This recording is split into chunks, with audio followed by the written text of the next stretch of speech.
Hey, good morning to everybody. Happy Wednesday. It's Daryl here. It is bright and freaking early. Not so much. It's 7 a.m. here in Connecticut on the East Coast. Okay, I came across a story this morning, and this story is really horrific. It's down below. It's from TMZ, and there's a video down below. And I came across this story, and it's the one thing that I find kind of sad or startling about my life. I've been clean and sober for 17 and a half years, but before that, up until I was 40 years old, it made me realize this morning how much violence and how many altercations, what the chaos my life was before I got clean and sober. Okay, so I was looking at this story and the video. Let me give you a background on this video. It's right down below. It's from TMZ, and there's a reason I'm picking this one media platform, the one media site, TMZ. And it's from Rolling Loud. It was Kanye West's set. I got to ask you guys this. It says in this article, it says that there was a mosh pit. And I'm from the old days, from years ago, when we used to, our mosh pit was, like Megadeth or, Metallica or something like that. I don't know how you have a mosh pit to Kanye West, but that's not what this video is about. So there is a trans person, a woman, Blue Linares. I hope I'm pronouncing that name right.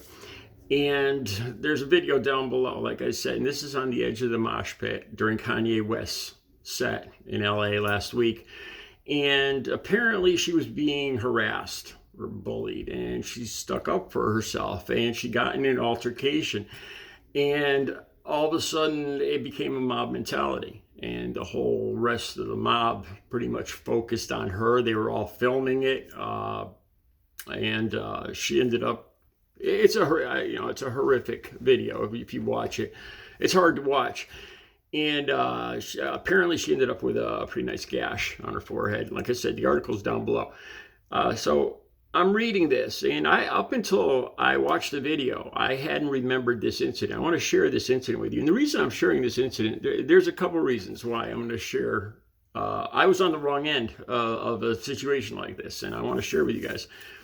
And if you go down to the end of this article on TMZ, they always have like emojis, how you could kind of comment with an emoji, like a smiling, a laughing emoji, an angry emoji, a ha-ha emoji, or trash emoji. There's like five or six. And, as I look at this, there was like 400 something sad.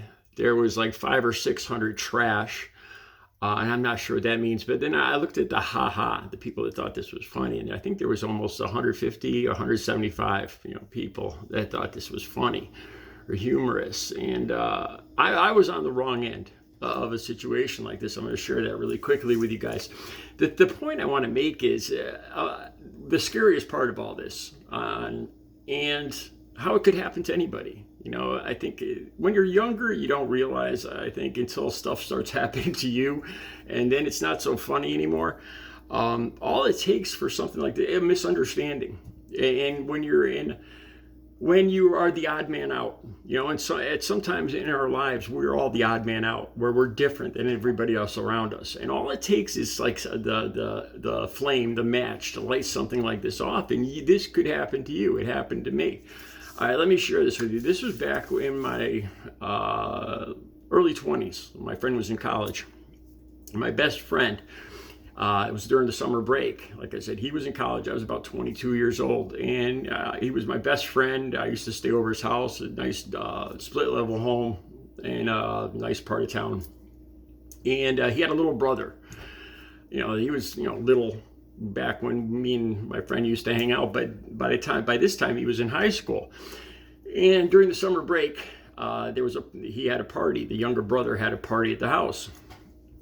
So me and my friend who owns it's his house. I decided to go and to the party, and it turned out that me and him were the only older guys there, the college age guys there, and the rest were all like younger high school, like 17, 18, 19-year-old kids, and I didn't know 95% of the people that I didn't know.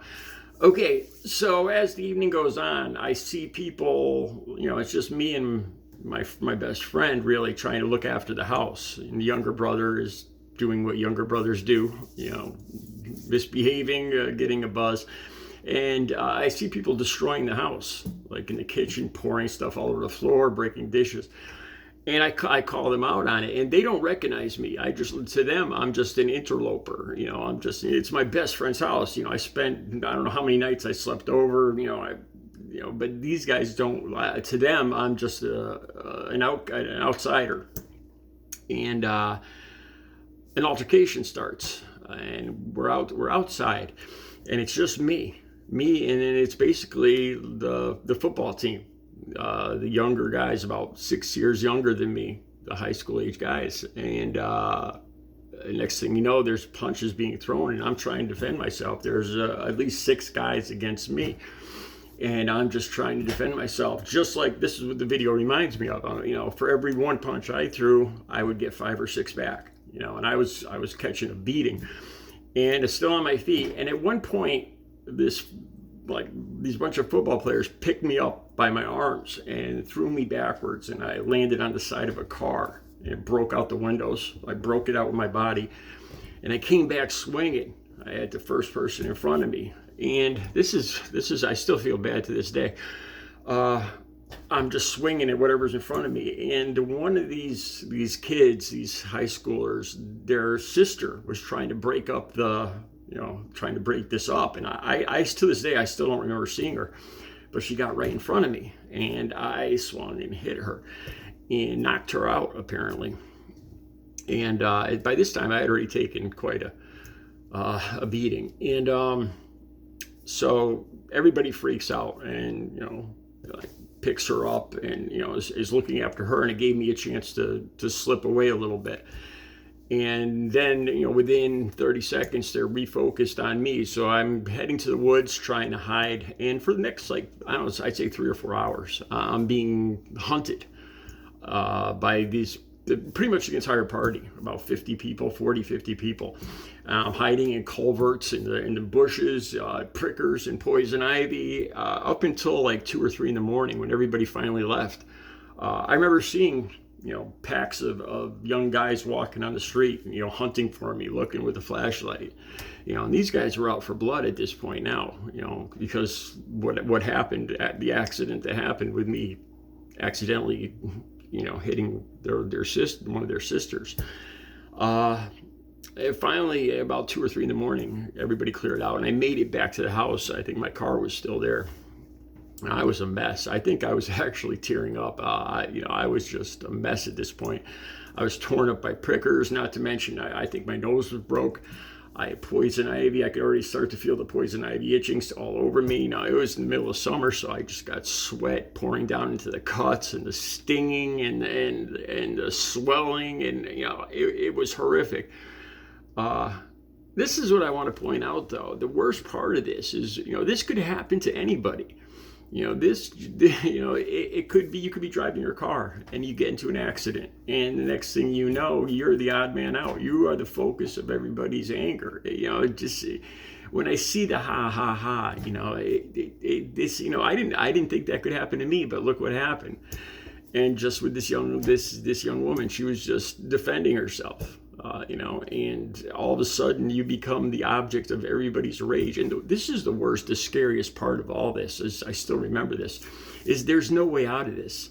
I remember hiding in those bushes, laying, in the culvert, and, you want to at least, look, you want to say you're sorry, try to talk, let's talk, let's let's try to work this out. And there's none of that. Just like with this incident, it's just, there's nothing but violence directed at you. And that there's, it's do or die, and it's terrifying. There's no logic. There's no reasoning. It's just this mob mentality directed at you.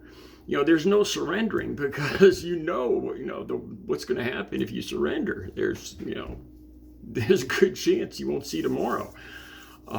That's the terrifying, I remember thinking about that. You just want to, give up and say, look, I'm sorry, I apologize, whatever. And there's none of that. That's the scary part of this mob mentality.